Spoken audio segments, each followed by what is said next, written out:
Hey, everybody. Welcome back to the Wild at Heart podcast here in the week of June 20th. I am just praying that June slows down, summer slows down. Let's slow this whole thing down here in the studio. This week with me, it's really awesome. We've got Jamie and Alan and Alex from the team. Hi, guys. Hey, everyone. Hey. Great to have you around the circle. And I'm going to tell you why they are here in a moment. But to kind of summarize where we've been, if you've been tracking with us recently, you've been hearing 3 weeks of the audio book. Resilient. Thank you. What's the name of that? Okay.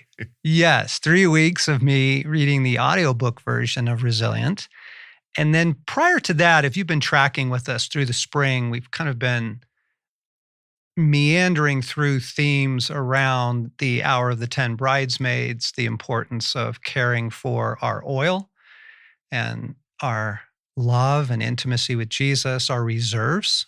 Frankly, this just isn't a time to go spend every last nickel you have remaining from the pandemic, emotionally, spiritually, that sort of thing. So today I invited Jamie and Alan and Alex in because I just wanted to kind of check in and have a conversation about reserves, about what you're observing in the world, what you're observing in yourselves, the effects that you can notice about all this.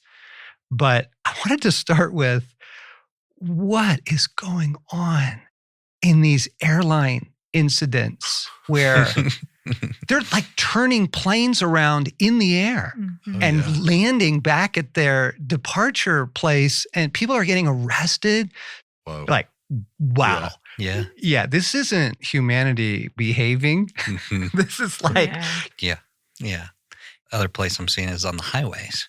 And it feels like a Mad Max movie. Like every time I get on the highway, I'm waiting for someone to just start ramming into other people because you could just feel the tension out there. And people are cutting me off and the highways feel Sorry, Alex. dangerous. Yeah. Jamie. yeah. Well, I Noticed you this morning. I think Stacy mentioned it on an earlier podcast, but we were chatting with our FedEx delivery woman, and she was saying she had seen 2 fatal accidents in the last month out of rudeness. Wow. Ooh. It was people who wouldn't allow someone to merge. Like it wasn't like hardcore or, somebody's going 120 on the freeway or something like that.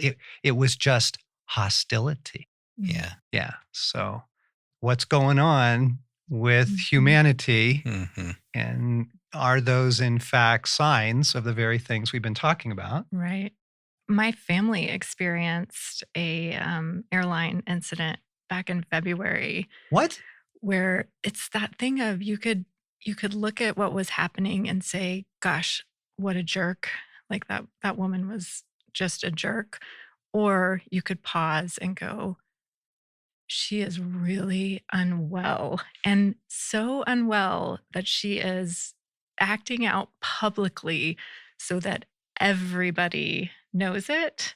Had some great conversation with my kids on that. Like we were just witnessing the unwellness of humanity in this one woman who did end up getting removed from the plane right before we took off. Oh, wow. But it was incredible to, like, as someone who just thinks I could never do that, yet you're witnessing that happening, it just, there was something deeper going on. Right? Because people know now that it's being filmed. Right. Right? Like these aren't the first couple incidents. Like this is now a year into this. So by the way, little data, prior to the pandemic, the number of incidents on airlines, unruly passenger incidents, was 10 a month, which I think is pretty impressive for a global airline industry, right? There's a lot of flights There's every a day. lot of flights. Yeah. Okay, so you're like, oh, okay, 10 a month, right? 500 a month What? in 2021. Wow. And 2021 had reduced number of flights. and reduced number of people flying. True. So Yeah. it's not even like a fair comparison. So it's more, Oh my it's more goodness. than like 50 times, Yeah. it's probably like 100 times the number of incidents. And so far in this year, I think there's been like 350, but we're only in, 6 months into the year. You're like, holy cow. Okay. So everyone knows now, you're a passenger, it's being filmed. Right. Mhm. You're going to get arrested. You're going to get kicked off this flight. Something's going to happen. And yet people cannot seem to constrain themselves, Right. right? Mhm. The reserves, Mm. right? The margin, kind of the Right. the extra that people need to Right. behave themselves in frustrating circumstances, right? And then I like confession, me too. Mm. Like not on airlines, but I just have noticed I used to have a little something for irritating people. Like, okay, I can be gracious to that guy that just cut me off, on the freeway, or this gal who's, taking forever in the line at the grocery store. And, she's gone into the 15 item line with 30 items. I'm like, okay. I got nothing now. Like I'm embarrassed. And actually, I'm actually a little troubled by, I am having really quick reactions Yeah. to highly irritating people. Which is why I've asked you guys to come into the studio today. Are you seeing this? Like, what are you observing in your worlds? If you just kind of think about your everyday life, your neighborhood, your relational worlds, what Yeah. are you observing? How are people doing? So recently we had Memorial Day weekend, and that's usually kind of the first little inklings of summer's here. People are Yeah. excited to get outside, and I had a dear friend that organized a get together at a park. And actually, Jamie, you and your family Yeah. came to that. And I don't know if you noticed this, Jamie, but what I was really struck by is normally those are like, you get a group of people who somewhat know each other, and the kids were having fun and they were playing. But what I noticed of the adults in that situation is normally you'd have like these great conversations going on and people interacting a ton through the whole time. But what I noticed was there would be a little short conversation, and then people would go sit down by themselves Right. Wow. and sit for a little bit. And then they might engage a little conversation again, and then they go sit down and isolate for a little bit. And I was Right. doing it. I was finding in myself, I don't have that gear of intense conversation and excitement to be around people. I can't do what I had done before. And it was fascinating because I'm a little bit introverted that way, and would think that was just me, but to look around and see a whole group of people that were doing the same thing On a holiday. on a holiday, Yeah. beautiful day, sunny skies out at the park with their friends. And you could just see people were managing their social capacity in that situation. Something similar, but even a little bit more personal. My husband and I's anniversary was over Memorial Day, and we were sitting Happy down. anniversary. Thank Yeah. you. Sorry we missed that. We were sitting down having coffee one morning, and he just out of the blue says, like, "How do you think we're doing?" And my first reaction was, I want to go get back in bed. I do not have the capacity to talk about our relationship right now. And he did it like in a loving way. Like Mhm. he really wants to know, Wow. how are we? I think we're okay, but do you think we're okay? And I just like my first instinct was to shut down because I just didn't have it in me to have a discussion about our marriage. Wow. And I So don't know interesting. that there was any time of day where he could have asked that I would have been open and available. It was just like, Mm. that Mm.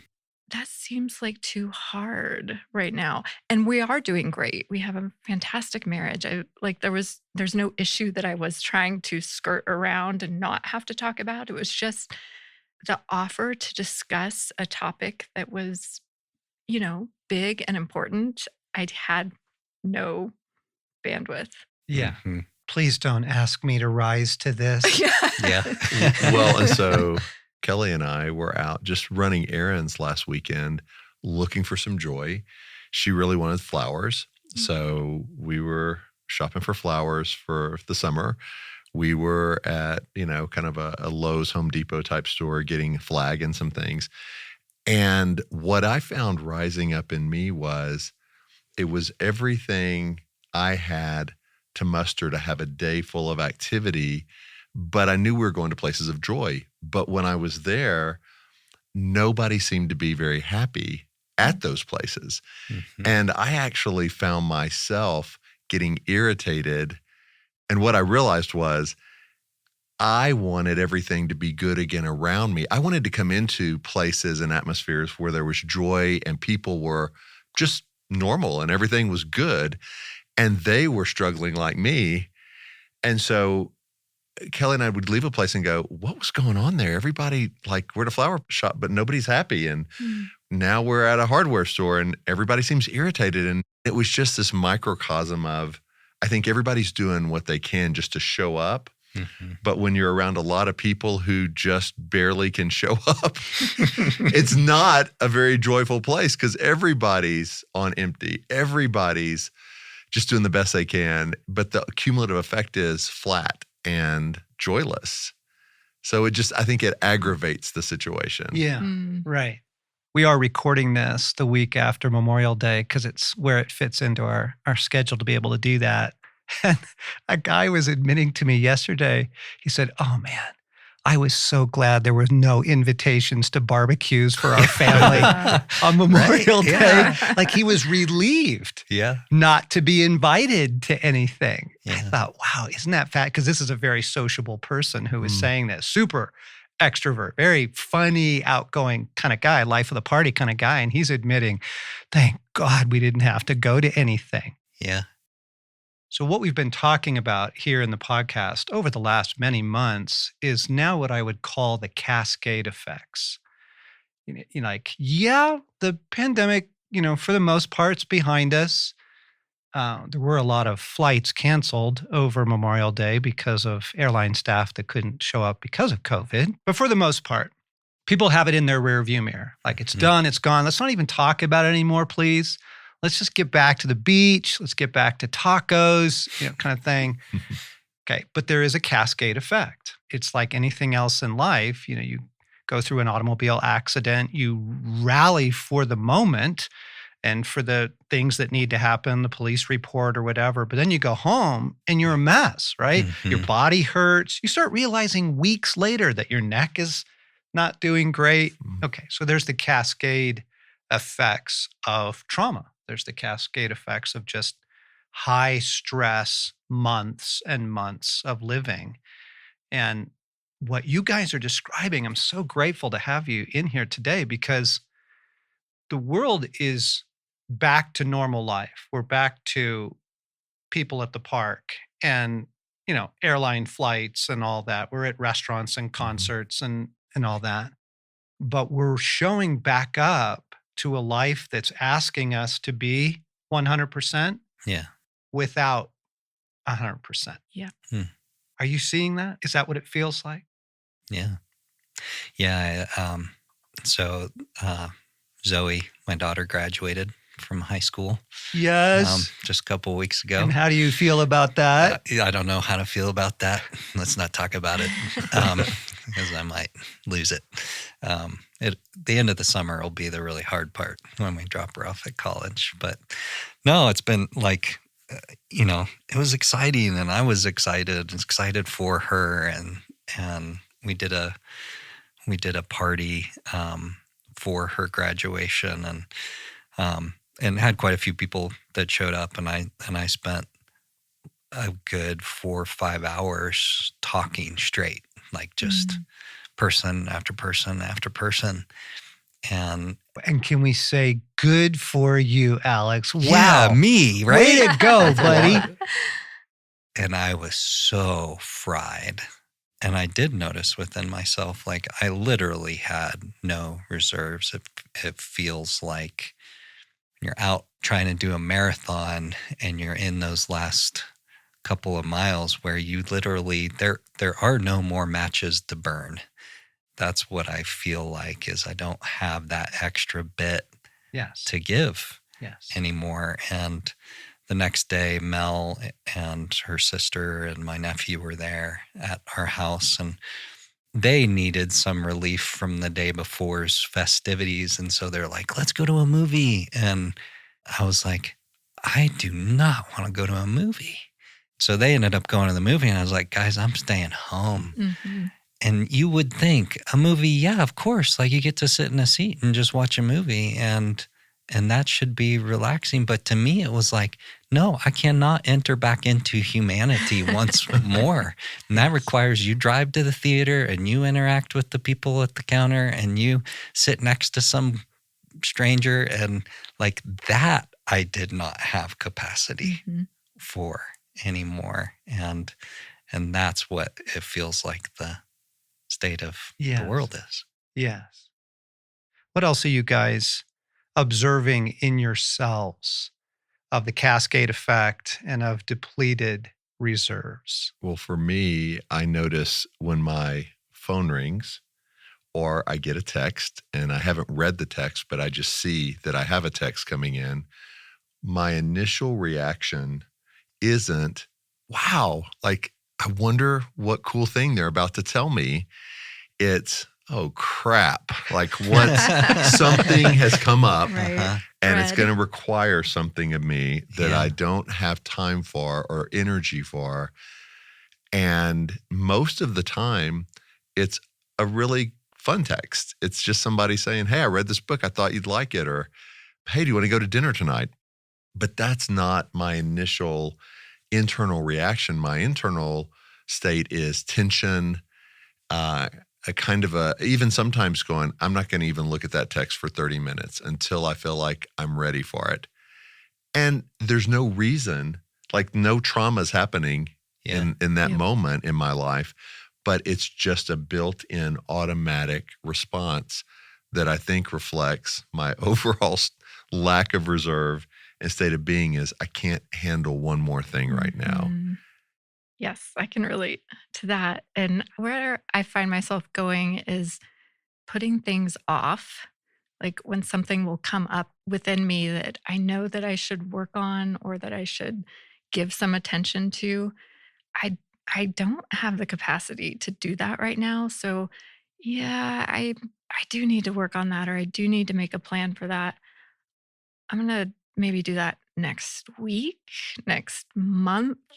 Like Yep. this could be like things in a relationship that need to be attended to, or just a to-do list. But I don't find myself with a lot of space to attend to things that would make me well Mm. or more whole or more, I don't know what the right word is, but I don't have it in me to do it now. So maybe sometime I will, which just kind of perpetuates the problem, I think, in some respects. Yeah, you're building your to-do list down the road. Yeah. Mhm. Yeah. Yeah.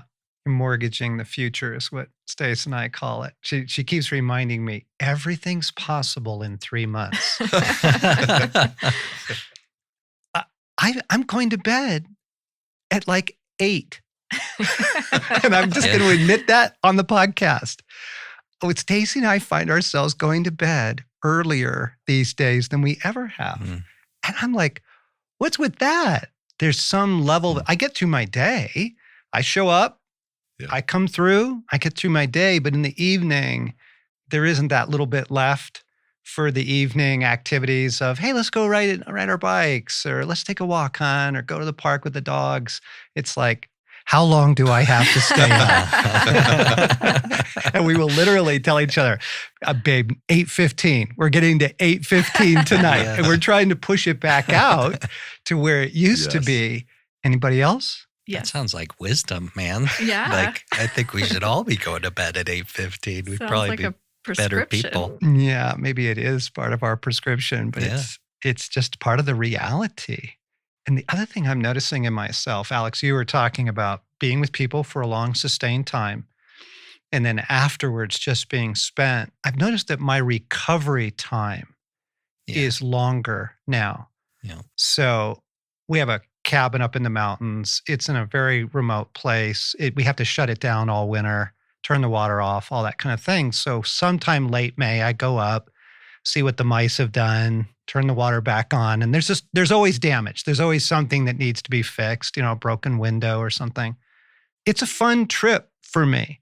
It's like, oh, we're going to go back to the cabin and go up there. And I always do it by myself because Stacy doesn't want to come into like the dead rats and stuff.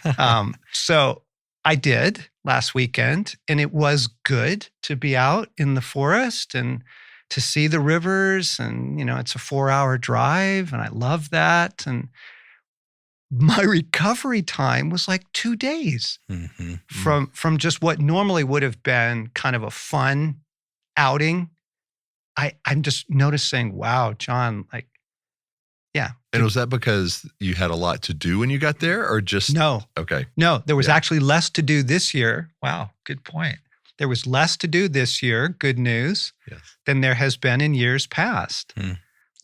Things weren't as bad, and the mice had not taken over, and there were no rats in there. And so it was good. But even still, like I do a normal week, and then I added that on top. It was like, whoa, asking extra of myself. Yep. I found that my recovery time was longer now. I'm noticing that about myself. And so what we're describing, friends, is the cascade effect of this life and of all we've been going through, of the war in the world, is real. And I know that everyone is just desperate to say, things are fine, I'm good, don't ask me how I'm doing. But the cascade effects are real, and the depleted reserves are real. And that's what we were talking about a couple of weeks ago when I was reading chapter 1 from Resilient, is that when you rally to anything, even if it's a wedding or the birth of a child or something really good, you get to overseas trip, you still tap into your reserves to do that. You go deep in order to rally. But at some point, you got to pay attention to your reserves. And so that's what we're urging people to dive into in the book Resilient. And 30 Days to Resilient is available in our 1 Minute Pause app. That's free on the App Store. But I need to step back for our listeners for a moment and say, as you're listening to Jamie, as you're listening to Alan and Alex, you're listening to people who actually know how to take care of themselves. This is a group that practices soul care on a real regular basis. And yet you're hearing the effects of the cascade of the trauma of the last 2 years and of depleted reserves. So what are you guys doing for relief? What are you going to do this summer? What's your plan to be kind to yourself? What's your plan for recovery? John, I think that's a key word, is be kind to yourself. And so it's a bit of stepping back and going, what is kind to me in this season, and in understanding that I don't have the kind of reserves I normally would, after coming off of the crazy week of graduation stuff a couple weeks ago, and then coming into Memorial Day weekend and just knowing that I didn't have a lot. We got invited to a few different things. There was another graduation party same day as the barbecue that we were invited to. And so I said, Mel, I bless you to go to the graduation party if that's what you'd like to do. And I will meet you at the barbecue. Like I just knew, like, I've got one thing in me today, not two things in me today. And it's just a recognition of part of it's me and how I'm wired, and part of it's the reality of I don't have those reserves and can't rally to just another weekend of more. And so actually this last weekend was a little more sustainable and was able to be at the barbecue and enjoy it. And it was funny because I was talking to a buddy who was there, and he had gone to the same graduation party, and then the So barbecue. he had doubled up. He had doubled up, and I said, "Man, I couldn't do that. I just had to be kind and go. I'll meet you at the barbecue." And he's like, "Oh, you're so smart." Like you could tell he was feeling it as well. He was regretting, Yeah. overspending. Good choice. Yeah. Yeah, we're right now as a team in the ministry in a really full season, very busy, and it will be until the end of June because of a lot of things around Resilient and the release, which they're all good things. But what I'm purposely trying to do when I look at summer is, okay, starting July 1, I want to keep my calendar, my schedule for the family and myself as free as it can be. So right now, normally I would be booking things for July and August. And if there was an open spot or, space on the calendar, it'd be like, well, yeah, let's invite this couple out for a weekend, or let's have dinner this night, or let's do this. And we're purposely saying, let's keep it really wide open so that we can do one or two things. And we've got one trip planned this summer, not 3, not 5, not, a zillion little things going on, but one family trip. And that feels like what my soul needs, because John, you were talking about what do you do to keep your reserves full? Well, the reserve is the extra, right? Like I think of like the vehicles that have 2 tanks. You've got the gas tank and then you've got the reserve tank in some big trucks. Well, my reserve tank is on empty and my gas tank is nearing empty, the main tank. And so for me, it's not only how do I fill the tank, but how do I start building reserves? And that's going to require a lot more downtime, slower pace. So that's what my kind of remedy or my prescription is slow down more than I think I need to build time just to do not much of anything other than replenish. You're talking about the tanks, and I'm remembering when I drove to the cabin this weekend, my truck will tell me it's reporting my oil life. I'm getting a little oil life warning thing. And it's like, replace your oil now. Replace your oil now. I keep getting, every time you turn the engine on, you get that. And I'm like, Jesus. I mean, it was almost triggering to me at a soul level. And I can't tell you how happy I was to get all the way home and get to the oil, the oil place a couple days later. And all right, I got my oil changed. I'm good again. I was being triggered by that at like a spiritual level. Right. Replace your oil now. Mhm.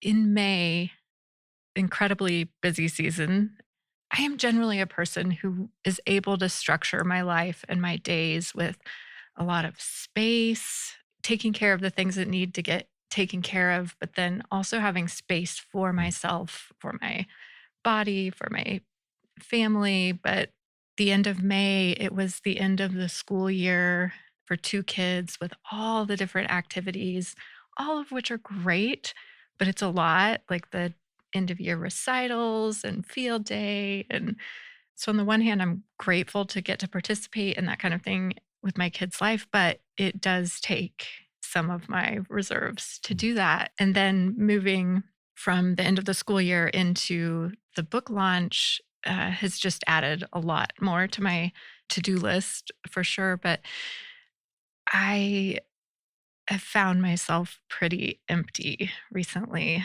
And a few weeks ago, I was chatting to Tyler, my husband, literally asking him for advice. Like, I'm pretty empty. I feel pretty burned out right now, but like there's a lot going on. It's not like I can just, hit the escape button and take some time off right now.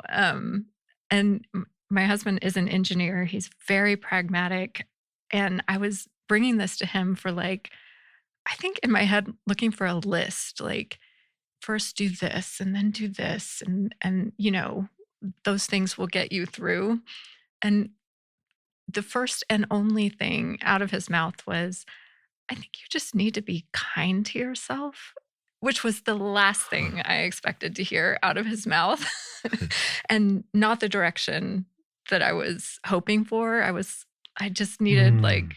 like a list of things I could do to help Mm. get me through this, but it landed somewhere in me of, yeah, that is like, can I be kind to myself from a place that's more empty than normal Mhm. and just say, I am running low.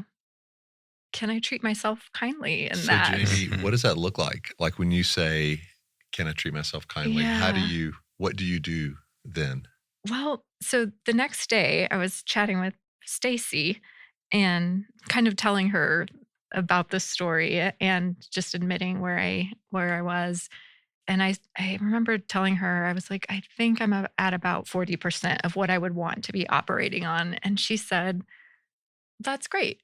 You're going to do an awesome job with that 40%. So there wasn't this like, well, here's how you need to get back up to 100. It was just admit where you are and say, with my 40%, I'm going to do the best I can. And that might not be 100% of that 40%. So that helped me kind of put things in perspective of, I'm not as well as I want to be. I still have to show up to the things that I need to show up to, my job, my family, my kids.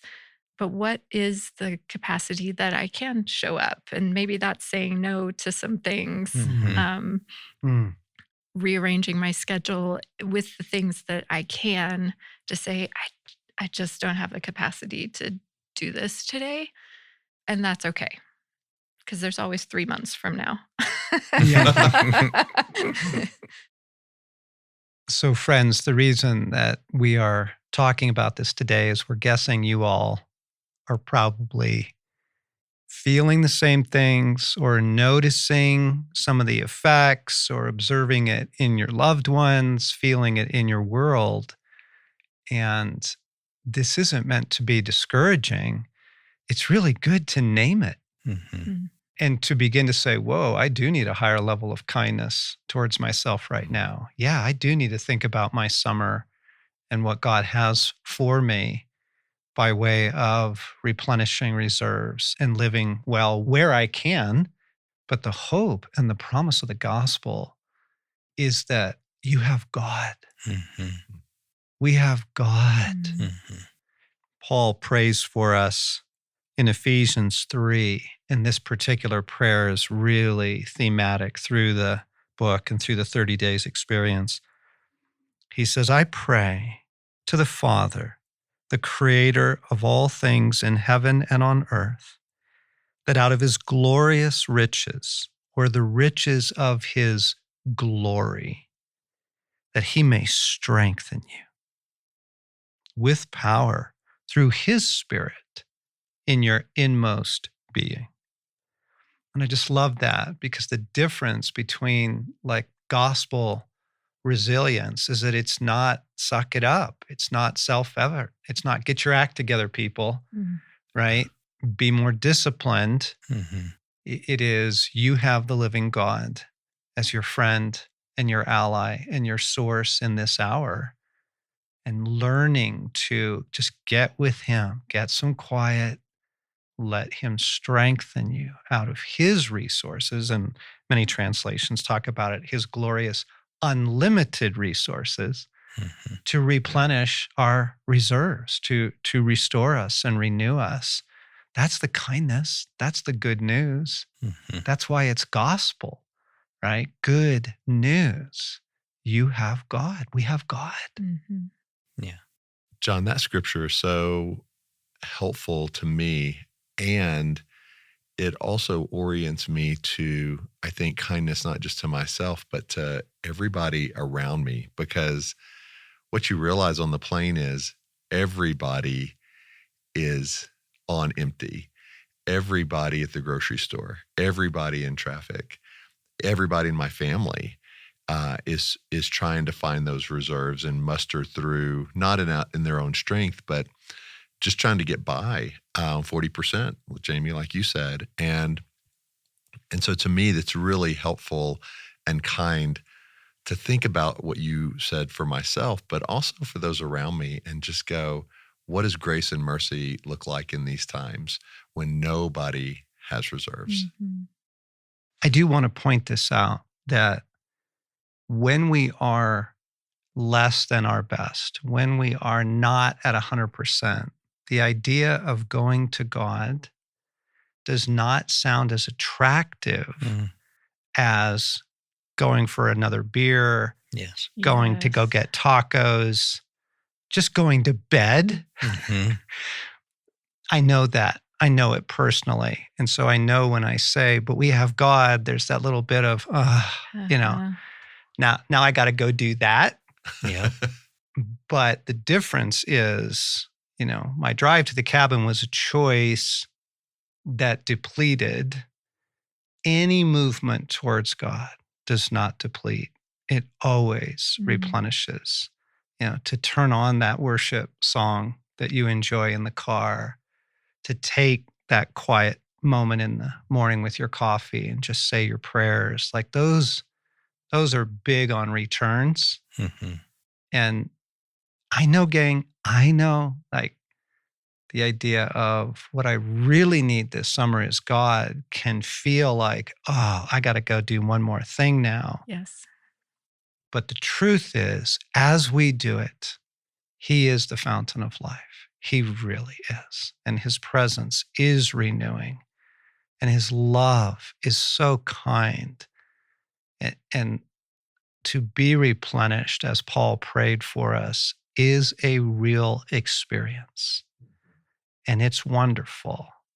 So, whatever else we're chasing this summer, it's worth chasing that.